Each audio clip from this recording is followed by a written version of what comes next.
നമസ്കാരം. Big boss reality ഷോയ്ക്ക് ഹൈക്കോടതിയുടെ നോട്ടീസ്. പരിപാടിയുടെ ഉള്ളടക്കം അടിയന്തരമായി പരിശോധിക്കാൻ കേന്ദ്ര ഇൻഫോർമേഷൻ ആൻഡ് ബ്രോഡ്കാസ്റ്റിംഗ് മന്ത്രാലയത്തിന് കോടതി നിർദ്ദേശം നൽകി.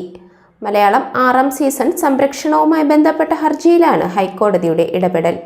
പരിപാടി സംഘാടകരായ എൻഡമോൾ ഷൈനും സ്റ്റാർ ഇന്ത്യയ്ക്കും പരിപാടിയുടെ അവതാരകനുമായ മോഹൻലാലിനും പരിപാടിയിലെ മത്സരാർത്ഥിയായ റോക്കിക്കും ഹൈക്കോടതി നോട്ടീസ് നൽകിയിട്ടുണ്ട്. ശാരീരിക ആക്രമണമടക്കം നിയമവിരുദ്ധ നടപടികൾ പരിപാടിയിൽ ഉണ്ടെന്ന് ചൂണ്ടിക്കാട്ടി ഹൈക്കോടതി അഭിഭാഷകനായ ആദർശ് നൽകിയ ഹർജിയിലാണ് കോടതിയുടെ നടപടി.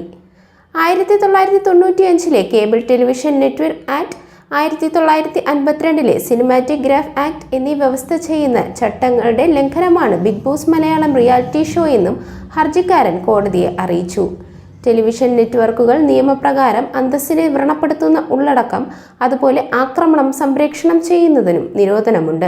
കാരണം ഇത്തരത്തിലുള്ള പരിപാടികൾ സമൂഹത്തിൽ വലിയ രീതിയിലുള്ള പ്രത്യാഘാതങ്ങൾ ഉണ്ടാക്കുമെന്നും ഹർജിക്കാരൻ ആരോപിച്ചിരുന്നു. തുടർന്നാണ് വിഷയം ഗൗരവമുള്ളതാണെന്ന് നിരീക്ഷിച്ച് കോടതി കേന്ദ്ര സർക്കാരിനോട് നടപടി സ്വീകരിക്കാൻ നിർദ്ദേശിച്ചത്. ഈ മാസം 25-ന് കോടതി ഹർജി വീണ്ടും പരിഗണിക്കും.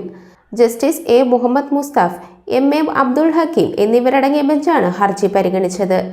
നിയമം ലംഘിക്കുന്നതായി കണ്ടെത്തിയാൽ പരിപാടി നിർത്തിവെക്കാമെന്നും ജസ്റ്റിസുമാർ വ്യക്തമാക്കി. മലയാളം ഉൾപ്പെടെ നിരവധി ഇന്ത്യൻ ഭാഷകളിൽ ചിത്രീകരിച്ച് സംപ്രേഷണം ചെയ്യുന്ന തത്സമയ റിയാലിറ്റി ഷോയാണ് ബിഗ് ബോസ്. സഹമത്സരാർത്ഥിയായ സിജോയെ റോക്കി കയ്യേറ്റം ചെയ്തതായിരുന്നു തുടക്കം. അതിന്റെ പേരിൽ റോക്കിയെ ബിഗ് ബോസിൽ നിന്നും പുറത്താക്കിയിരുന്നു. നിയമങ്ങളുടെ ഗുരുതരമായ ലംഘനമാണ് റോക്കി നടത്തിയതിനാലാണ് പുറത്താക്കപ്പെട്ടത്.